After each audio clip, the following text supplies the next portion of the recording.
We are now here with chapter 8. The name of chapter 8 is the basic formula. I always say to people to maybe summarize everything we said about you. And that is, I always say, I've got this thing I always tell myself, and it's really true. There's greatness in every person. You must really put yourself in a situation where you meet people, to say to yourself, I must not allow myself to leave this person's presence because I haven't found the greatness in this person. Because there's really greatness in every person, whatever they're living or not living and whatever. Because you must develop the capacity to see even though they don't see it. To see it even though they even themselves do not even experience it. Because the Bible says we judge no one according to the flesh any longer, but according to the Spirit. When you start to judge people according to the Spirit, it gives you the capacity to discover not only their spirit world, but to discover even the rest of their world and to see it, although they do not see it. Because they are so cluttered in themselves, they can't even see their own lives. But you have the ability to see it. And I really, this world is in a big mess since the fall of man. Jesus came, He paid for everything, said everything, and still we're living in this mess. I mean, that's the most tragic story of this world, is that God has redeemed everything. God has brought back everything, all rights, all possibilities, all skills, all everything. And yet man is still living the old life of failure. He can't still not see the beauty. He cannot see the innocence. He cannot see the newness, the absolute fullness, the overflow, the life, the abundance. And the people that's supposed to talk about it, the people that's the believers, they only talk about the nonsense and the problem and the problem and the problem. The problem that was solved even before it came. And I really can say this thing, despite whatever you believe in terms of believer or non-believer, the most incredible class of people I've ever met in my life is the wealth creators. Not because they are even believers, because lots of them are not even believers, but I was fascinating as a believer myself, being in their presence.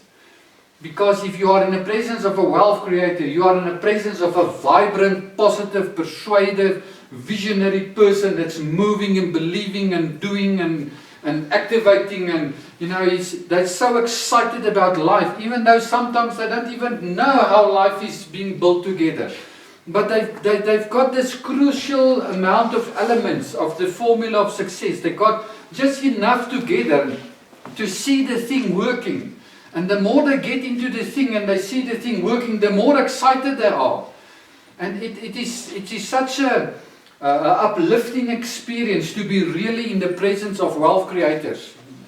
And needless to say, believers or not believers, whatever religion they believe or not believe, it's not the point. It's that they found something. Because they've been looking for something. And let me tell you, God will not withhold it from you when you look for it. If you look for it, you will find it. Even though you maybe not give Him the credit for it. But you find a person that discovered something of life. And there's something, I know I had a very close friend, whose parents was not believers or whatever. But the thing for me that impressed me the most about those two people was their absolute successful marriage as unbelieving people. I was thought to myself, I can't believe it, the successful life those two people live. I was in their house, I've been slept there, I've known them for many years. The absolute harmony and success they've been living all their years without not knowing God. And it's not, it's the point is that life is not so negative as we're making it. There's beauty. God has made everything beautiful in its time. You need to find it. You can find it, even though I see people not even believing in God, doing great things for the kingdom, for God, for the world, for community, I don't know, whatever. Yes, but if you say you know God, you're supposed to know the real beauty of life. The real beauty of life. Okay, so, and now we come to the next second phase of the formula of success, and that is the process. We've said that the first phase is a point, the second one is a process. And the first one is about you, the second one is about the road that you must go on now. The first one is about clarity about yourself, the second one is getting momentum in your life. The first one is the success in you as a person, the next one is the success in your lifestyle.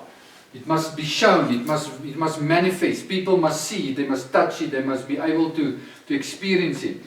In the first phase we go inside, in the second phase we go to the outside. In the first one we discover, but in the second one we work out what we have discovered. In the first one we get a conviction, but in the second one we persevere till the point that we start experience what we believe about ourselves, whatever you believe is your vision or your passion or whatever it may be. I always say to people, it's my basic theology, that there is 4 phases in life. Phase 1 is the most important one. That is the identity phase, the foundational phase. There is the 0 to 20 years in your life, then 21 to 40, 41 to 60, 61 to 80. More or less 20 years. The first phase is the foundational phase, the most important phase.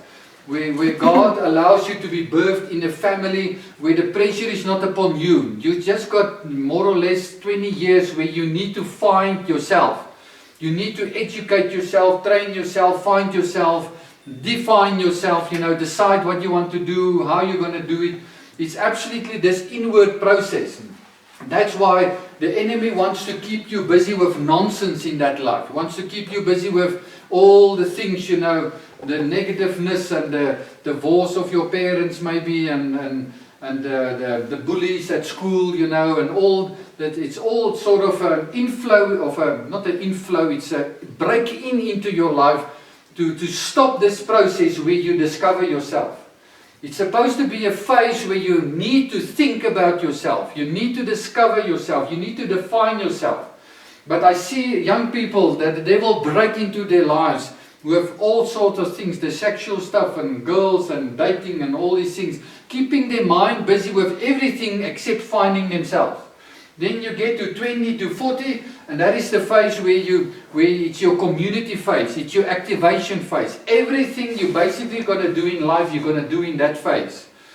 At that phase, you're going to decide what, maybe study, what your work's going to be, your car, your wife, what life is for you in terms of recreation. Everything that you basically have decided upon, you now implement one by one, your political party, how you're going to live, what car you're going to drive. Everything finds expression in the phase of 20 to 40. It's a very busy phase. It's a phase where there's not very much time for anything else except implementing. Because that's the purpose of the phase. It's very difficult to find time to develop yourself in that phase, because you get married, there's so many relationships and the children and everything come, and it's your most busy phase that's just happening around you. And just to survive that phase, it's a miracle in itself. But I see people, one of the biggest problems, is that they hang on in that phase. Oh, then life falls upon them. Now hang on, we need to sort out, because they've not been sorted out in 0 to 20. Hang on, what we're going to do, is this right, is it wrong, whatever, I first need to make my studies and whatever. No, listen, you need to activate in this phase. You need to do. It's your do phase. Everything, activate 60 things and come back to 40, but don't try 5 and we'll maybe get to 10 or whatever. Because later on you do not have the energy, because this is the energetic phase. You have the energy. Yeah, if I think about myself, how much energy I had in that phase. It's incredible. There's just nothing too big and too whatever, you can just turn around the whole world, Because there's really excitement and exploring type of thing that's in you at that phase. That's very important, and set things in place. We've always got to think, but I'll think about it, and then that year and 5 years time and whatever. Life is passing by. The one thing you cannot recover in life is time. You cannot recover today. When you go to sleep tonight, it's gone. You know, and we always think we're going to have lots of time. You're not going to have maybe lots of time. You know, and you do not know what is going to happen in the day of tomorrow. So it's better to in a certain sense in this phase, to over-activate your life than to slow down and, you know, from 40 now we're going to pick up. No, you're not going to pick up. Because most people just survive in this phase and they're just making children, you know, help them to get there, you know. And then at 40, 45, you know, the man normally asks this question, you know, what am I living for, you know? I'm just providing for everyone around here. Then there's this purposelessness in him. Because the marriage is not only for being married and having children. There's a purpose bigger than the marriage. Everything in life has a purpose. Your career, everything. Why are you going to that church? Why are you going to that career? Why are you there? Why are you going? There's a purpose in everything. You must know your purpose and live with that purpose. And sometimes maybe when your wife dies, your husband, you know, you need to redefine your purpose. You need to recalculate and get the things straight and get on the move again. But it is a time where you need to find momentum in your life. You need to find financial momentum in your life. I look at people, they work 10 years and there's no financial momentum. They've got just as much as they've started. I mean, they're just living every day. I mean, that's not financial momentum. They're just as rich as the day when they started. I mean, not even their car is paid off. They don't even have a house. They've got maybe a few furniture. I mean, you must get real momentum. Real momentum is that you must build emotional capacity with people. You must get for yourself some, knowledge about life. You must get more experience. You must get to know more people. You must get financial momentum in your life. Year by year by year. Not going backwards but forwards. You see, but people are not thinking in terms of going forward. Because most people don't even know how to define forward. You know, are you better off at the end of December than January? Okay, what do you mean? You know, are you forward? You built up momentum. We haven't thought about these questions. How do you define these questions? You know, are you better off spiritually? Oh, I don't know. You know, are you better off socially? You know, what is the plan? Where are you going? And we're not used to think like that because we're in a social lifestyle where we social with people, but we don't allow other people to ask us that questions. We're no longer that sort of intimate, you know. You mean, the moment the person asks you about your personal finance, you know, it's like, I mean, what's this got to do with you? You know, we are friends, but we never talk about things than just the springbokke and, you know, whatever the stuff that's going on the outside. We must get to a point where, I mean, for what are you really living? What are you living for? What is your why? I mean, have you made progress this year financially? I mean, what do you think about marriage? You're going to get married, you believe you must marry or not, you know, it's not a must. What do you say? So there's questions, there's lots of questions, there's answers to it. But you know, we what is it? Sidestep. We sidestep. But you don't allow yourself in your self-talk to sidestep it. Confront yourself and say, listen, you need to make up your mind. You need to make a decision. You need to draw a line somewhere. I can't understand, you know, there's so many men I found, you know, still wandering around 40, 45, 55. You know, I understand if a woman is not married, but if a man is not married, I don't know. At least you can go and ask someone. I mean, you can, what is it? Connect or whatever, you know. I mean, come and let us teach you how to connect, you know, how to just, I mean, because the biggest key in this whole thing is you must be such a valuable product that all women wants to marry you. How do you get there? Well, start to believe it about yourself. Start to see it. Start to define it. Start to define why would women like to marry you? I mean, there must be a good reason. Don't look at him because he's the... But you see, this is where things coming from. Is that you are really someone that is, wat in 'n trouwaardig, You're really someone. If you believe you are really someone, other people will start to believe it yourself. Well, themselves also, because it will come out of you, and you will live a life where they will see it. They want to be part of it. Okay. So then in phase, what is that? The third phase is the 41 to 60, more or less. It's not a definite line. It's the dream phase.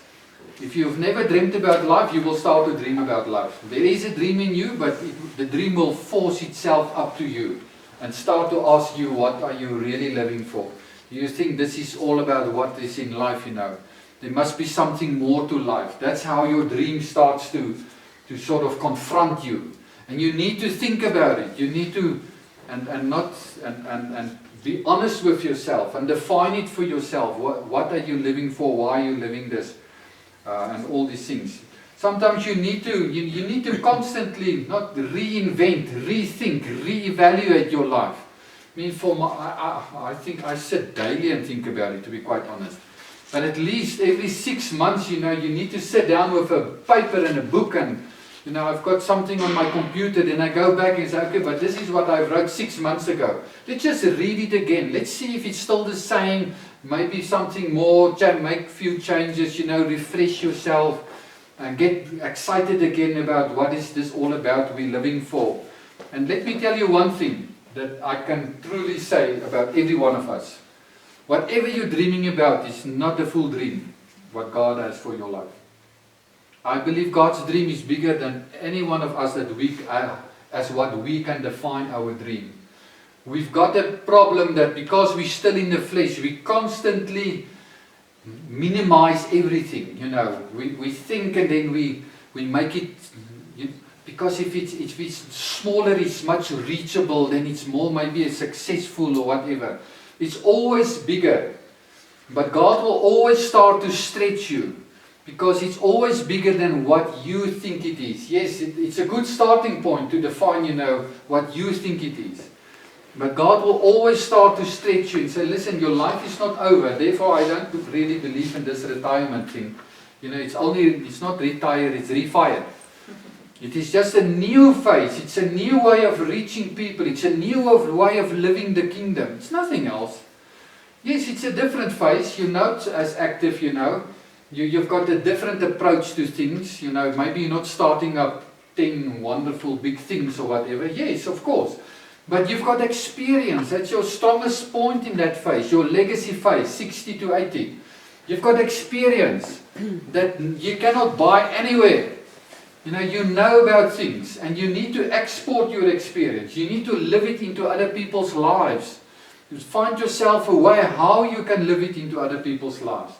And start to think about it not as, if it's not in the paper, it's not significant. It is significant. From where you give a glass of water to someone else, it is significant, because it's for God significant. Don't try to be significant. Just start to move and do what's in your heart, and look for the opportunities in all of these things, and start to live it. But you need to define, as we said, your dream phase is where you need to start to, let's say, bring the thing together to finalize, and maybe bring it to a sort of I believe that's what's happening in my life at the moment. When I hit 55, the Lord confronted me and said, listen, you've been busy so many years with all of these things. Where is it? So for 5 years, I'm now busy finishing all these things, because there's hundreds of things on my computer I've never finished. Bring it together, put it somewhere that other people can partake of it and can enjoy it and can get help by it and whatever. So that there's some sort of a product, if you can say it like that. Now, this is my product. But everyone has got a certain product. The product doesn't need to be literally a product. Your service can be a product. Your attitude, your way of counseling people and doing relationships with people is a product. So what is your product that you produce in your life, that you need to wrap up in a certain sense before 60? And then after 60, you move into people's lives. It's not that you create something new, but you just help people to live that product successfully, so that they can live the same that what you already living yourself. That's all. But that's significant. to be quite honest. That's not a small thing. So the legacy phase is all about experience. And in the legacy phase, we've got a problem, a big problem. You had to learn to let go. I see most people, they want to cling to everything, you know. This is my stuff, my book, my house, my business, my. Listen, after 60, you need to give over. You need to let go. You need to let new people, younger people into your life, whoever the younger people might be, to start to take over some stuff, you know, that's no longer so exciting for you, so that you can go on with whatever you want to do. But if you've got something like maybe a business or things or whatever, start to give it over to people. Give it in the hands of people that's maybe a 20 or 30 years, that's got fresh energy. And allow them to redesign whatever you put in their hands. Because they do not have the same talents and whatever as you, but they can take that thing and bring it to a point where you cannot do it any longer. And we must allow it. And I see we are so worried about this is mine. You know, I want my name on everything. Forget about your name. It's not about your name. Your name is with God. Don't worry, He will not forget you. He will give you whatever you deserve, not deserve, what He wants to balloon. Reward you. Reward you. You know, but give it over, because it is part of a community. We're part of a bigger community. We're part of a kingdom. Let it flow to other people that they can redesign it. It's fine. At the end of the day, God has got the copyright of everything in this world. It's not me. I mean, whatever we get from God. But we are so individualistic, you know, and my success and my. Forget about yourself. You must sort of diminish in this whole thing. People must get more convinced about your product than you, if you can say it like that.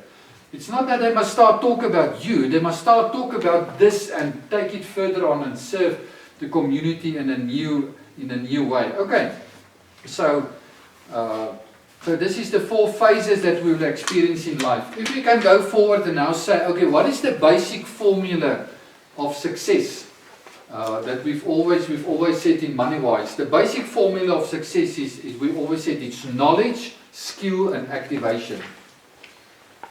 Knowledge, skill and activation. We've changed it a little bit, knowledge to education. If we can maybe quickly talk about education. You cannot live something or do something that you do not know anything about.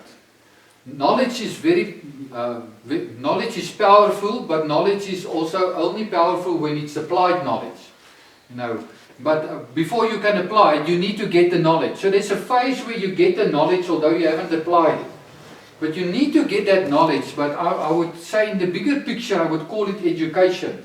And in essence, really, all our problems in this world, I mean, if we don't see it from a spiritual side, it's like people do not know the Lord yet, it's true. But it is an educational problem. You know, when I look at people and I see some people and they say, I want to become a CEO of civil engineering, whatever, you know, and I think to myself, you know, according to my formula, I see the things and all the questions come to me, where are you going to get the knowledge of what is a company? Where are you going to get the knowledge of civil engineering? Where do you get the knowledge of management? Where are you going to get the knowledge of bookkeeping? Where are you going to get the knowledge of this and this? Because if you don't have this knowledge, you cannot even think of apply anything. It will just die the moment you do it. That's the reality of life. People have got, you know, they've got aspirations and ambitions, you know, out of themselves. That's not in essence wrong. But, you know, these things do not have ground. These things do not have foundations.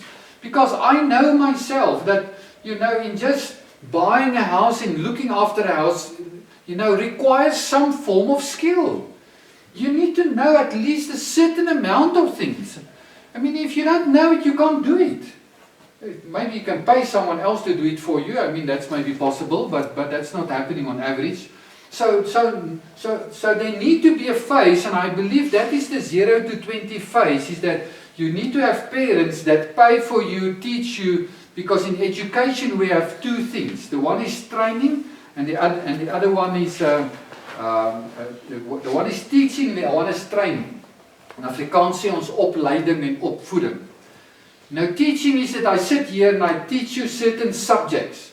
I talk to you about how to bake a cake. I send you to school to do biologically, that's teaching.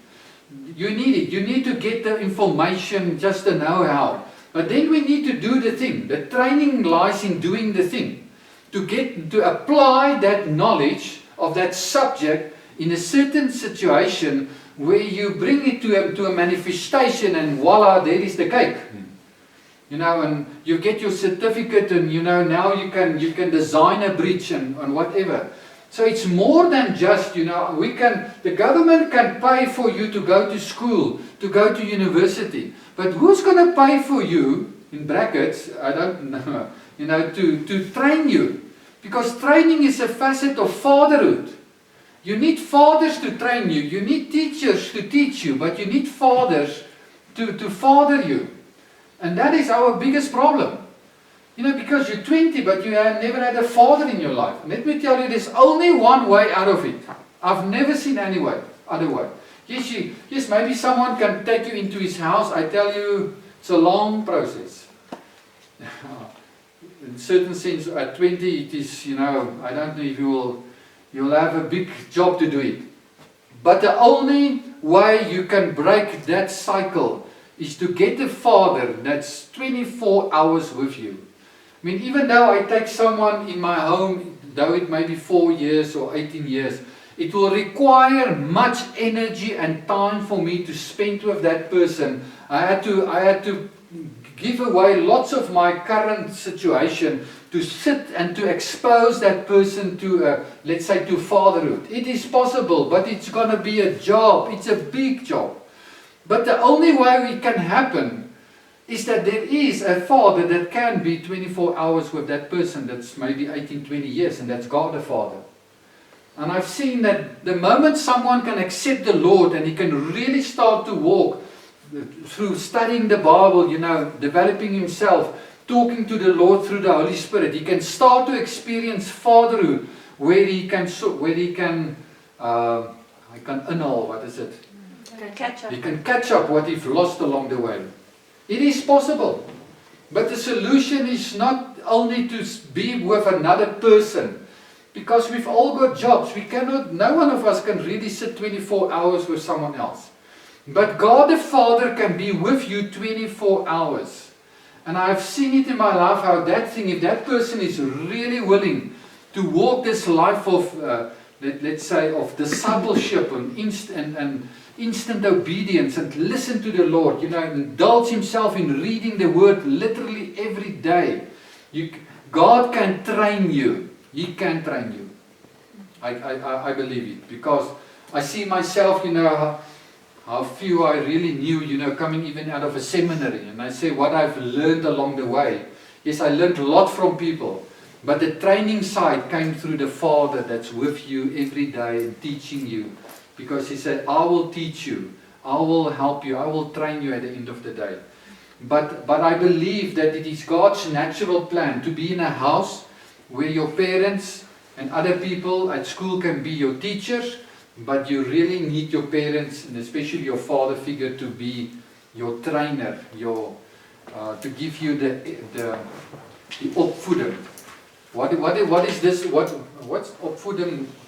This training in what is life all about. You need to have respect for authority.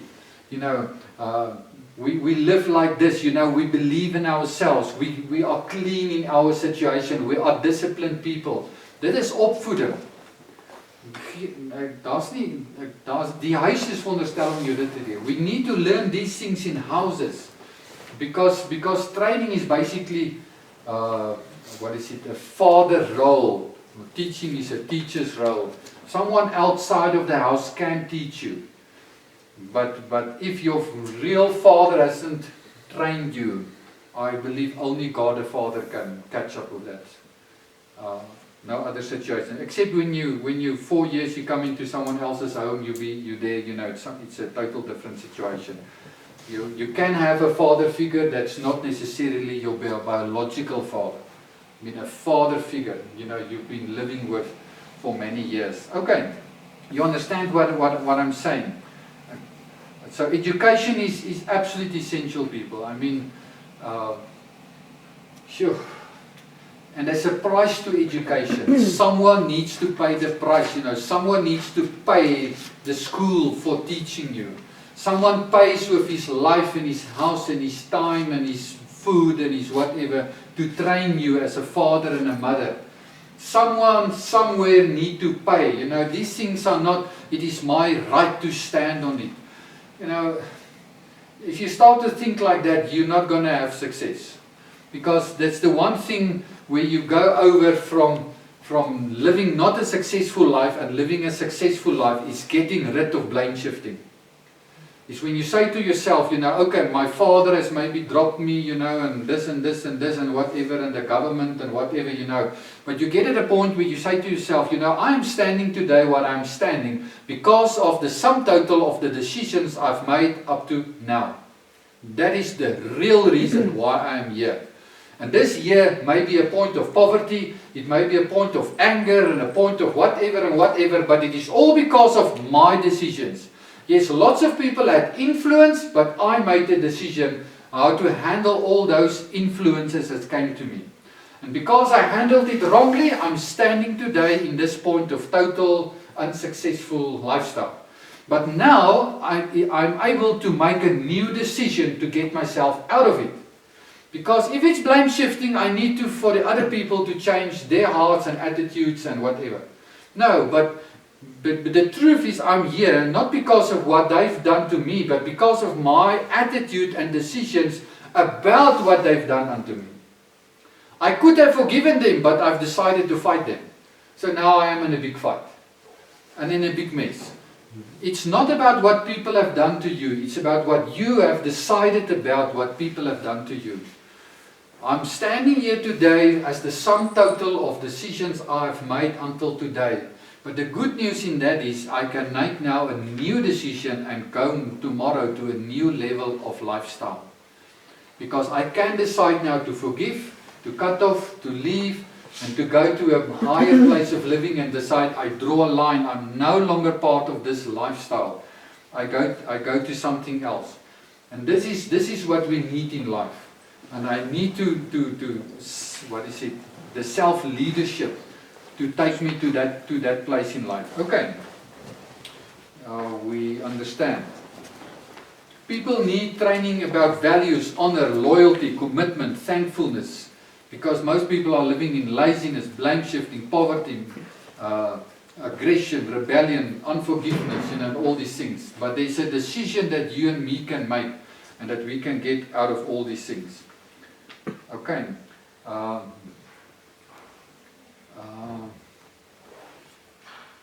always say to people, the biggest advantage that's supposed to be the normal but has become the biggest advantage in life is to have a situation where you were raised by parents that taught you and trained you. They paid for you. They paid for you to go and study and whatever. You could start at 20 with a sort of a clean slate and you could have made some decisions, you know. It's supposed to be the normal, but it's so rare today to find it, to be quite honest. That the rare is no longer the normal around us. Okay. Okay, it's knowledge or education, then it's skill number 2. What is skill? Skill is when you take knowledge and you get the training around it and you exercise it till it is become a skill in you, till it becomes something that you can do over and over and over. You can do it with success. In the Bible we say there's a difference between knowledge, insight and wisdom. Very important. The Bible talks about a baby, a young man and a father. A baby must get knowledge. Knowledge is what happened. You know, what happened at the cross? What happened with my sin? What happened? Insight is when I understand where I fit into this knowledge. Remember, insight has got an I in front of it. The moment, you know, a person with knowledge will say, you know, 6th of April we are celebrating the death of Christ. That is what the baby will tell you, a spiritual baby. Because that is the knowledge, that's true. That is the fact. 6th of April or wherever the Passover time might be, we're celebrating the fact that happened, that Christ died. Okay. But the young man will tell you, at that weekend, I celebrate my death. I don't only celebrate Christ's death, I celebrate my death. Because I died with him. I understand where I fit into this whole thing. You see, people have got lots of knowledge, but they can't put themselves into this whole thing.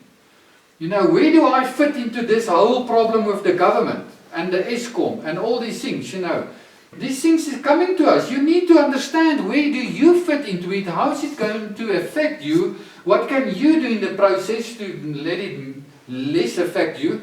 And maybe you give up and then you just immigrate to a doctor. I don't know, what you're doing. But you must understand. You must come to the understanding and insight. Where do you fit into this whole thing? Because if you don't know that, it's gonna nail you. But the father figure is the person with the wisdom. It's the person that can take another one by the hand, give him the knowledge, lead him to the insight, so that he can himself lead other people to the same success. Because wisdom is not only applied knowledge, it is also reproduced knowledge. I can now reproduce it in other people. I can help other people to come to the same point. So even though we said, maybe this is a money situation, but the same principles are the same. It's knowledge, insight, and wisdom. If you believe in the Bible or not, it still remains the truth. You get people that's a baby in the subject. You get people that's a young man, and you get people that's father figures, that mature. They know the subject. You see them living it themselves. So that is what skill is all about. You need to go through this process where you're acquiring all this knowledge, you allow yourself to be trained in it over and over and over again. And it says it takes about it takes about 10,000 hours to become a pro in any subject and any career or whatever. Now that gives you more or less 5 years of an 8 to 5 work. For 5 years, for 5 days a week, you need to do that thing from 8 to 5. And if you do that for 5 years, you will more or less expose yourself for 10,000 hours to that subject, and then you will be reckoned as more or less as a pro on a subject. And it's true. I've seen myself, in property. It took me more or less 5 years to find myself, and said, listen, I know that I know now, I've got a thing. Because it's not about only knowledge. You need to find, where do I fit in this whole thing, How am I going to do the thing? Because some people buy flats. I don't buy flats, But if I don't do it like other people, how am I going to do it? Why am I going to do it? What's the difference? What's the pros? What's the cons? It takes time to find that stuff. To find my niche and my way of doing it. And people say, yeah, but that's the way you rent out a place. I said, no, I cannot rent out a place like that. I need to find a way that's fitting me. Because I want to be people orientated. I don't want to make money, number one, out of them. I want to serve them. I want to have a relationship with them. So I designed my own way in how to rent out the property. You see, and it took me more or less 5 years to get sort of expert or to get skilled in that. And I can say, okay, it's no longer something I think about. I just do it because it is an internalized skill in my life. Whatever the subject may be, doesn't matter. It is not an overnight thing. It is seriously not an overnight thing. And you must decide for yourself, how far you're going to get into this whole thing that's coming to you. But we need that skill. And the only way to get the skill is to be in the school of life and doing the thing yourself. Okay, and then activation. So maybe in this whole process, already we've activated it, but the point is that it's like a circle. It's not like you get all the knowledge and then you do it the first time, and then you do it halfway correct, and then you do it, and then it's success. No, it's like, it's like knowledge skill activation, you do it over and over and over, and then you get more knowledge and more skill and more activation, and then you activate something bigger and bigger, it's like a circle. It's constantly flowing. If you know something try to sort it out. How can I do it? And then do it. Yes, no, so nothing is working. Oh, let's start again. Okay. Why is it not working? Let's get something together. Okay. Let's go over and do it again. Okay, it's not working yet. Okay, let's start from the beginning. I mean, they say, what is that guy that invented the first bulb? I mean, Edison. They talk, I think, about he failed something like 20,000 times before the first time it was working. I mean, that's the process. Otherwise, you won't have got something like a globe today. You know, but he was this big guy, you know, but what about this whole process? You know, failure. But the only way forward is failing forward. But don't worry about failing. Just do it, you know, and it is really true that one of the biggest reasons why wealth creators are better off than most other people is that they are activating much more things than any other person. When I talk to wealth creators, they initiating things, they try things. And they don't sit in a depression if something is not working. They just close it down and say, listen, this thing is not working. I don't think I must go on. And they go on. But they're initiating things. They're trying things. They don't take it personally. You know, if it's not working, oh, I'm not a success. Nothing I'm doing is working. Go on. Just go on and do what is in your heart and find the way. Because you won't have the way, the full wave, day one. You will have a circle that's going in, you know, knowledge skill activation that's going maybe hundreds of times before it will really work as you really want it to work. And forget about how many laps you run in it. But I see that the wealth creators, they're just starting, they're just doing it, they're just going for it. They're not personal about it. You know, this thing is not working, so let's learn from it. It is only a failure if you have learned nothing from it. You know, failure is there for you to learn something. If you learn something, it's no longer a failure. It is what we call, you'll see later, it is school geld. It is School fees. School fees. That's part of your school fees. You know, you've tried this thing, it took your time and your energy, and you know, nothing is here on the table, but you've learned something that you couldn't learn otherwise. So now you've learned something, and you will have school fees in life. And people think everything must just work like that. It is not going to work like that. So activation is very important to get increased productivity. Activate yourself daily to do some stuff or whatever. And I know, you know, I am a very activated person myself. I mean, I'm a doer type of personality. But sometimes it's even difficult for me, you know, because you become, it takes amps, you know, it draws amps to do some stuff. You know, to get involved in things, and it takes energy, it takes time, it takes your money. You know, it's not a plain sailing every day. But at the end of the day, it's your why that's keeping you running. So, but listen, this thing has worked previously. Just go on. Don't ask all these, don't overanalyze everything. You just know you need to do this thing, go and do it and sort it out. Okay. In this activation, you know, get yourself a 1 to 5 year plan. Check up your general level of discipline. Be quick to respond to authority. I've never seen a successful person that's got, that's looking down on authority. Never ever. You can say about authority whatever you want, but I tell you, I've never seen a successful person that is talking disgraceful about authority. They are very, very authoritative, sensitive people. Not that they believe that all the authority seekers are really doing, let's say, something good or they're doing it correct. But they believe in, listen, you respect authority. You respect every person has got an authority level. Every person is a leader. You need to respect it. Even though you don't need to agree with it, you need to respect it. And that's why people want to work with them, because they keep this respect level in all of their relationships, because they believe everything will fall apart if we become, what's the right word, about authority? Disrespect for the You know, this global agenda, people are thinking nothing about authority. You know, you just speak against authority. You just take their authority. You just make, if you are maybe the one in authority, in the meantime you've done nothing that's good. Jack up your self-leadership. Define for yourself what is your responsibility. People, maturity is directly equal to responsibility. Responsibility defines what is your maturity level. Tell me, what are you taking responsibility for, and I can tell you what is your maturity level. Yes, you don't need to become the CEO of a company to prove anything. No, I'm not that, and I know I'm not that. I must not go there.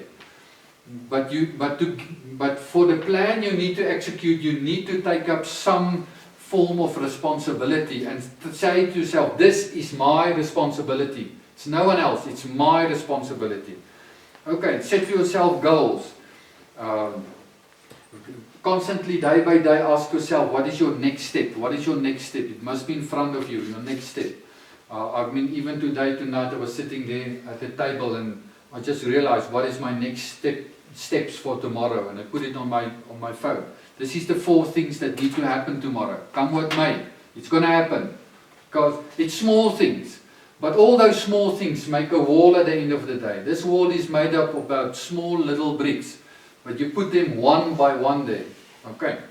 Well, how's your management level of your life? Remember that the fall of man was not because of the sin of man. The sin of man was born out of the mismanagement of man. Man mismanaged the garden, himself, his mind, his emotions, his relationships. And because he mismanaged everything, sin was born.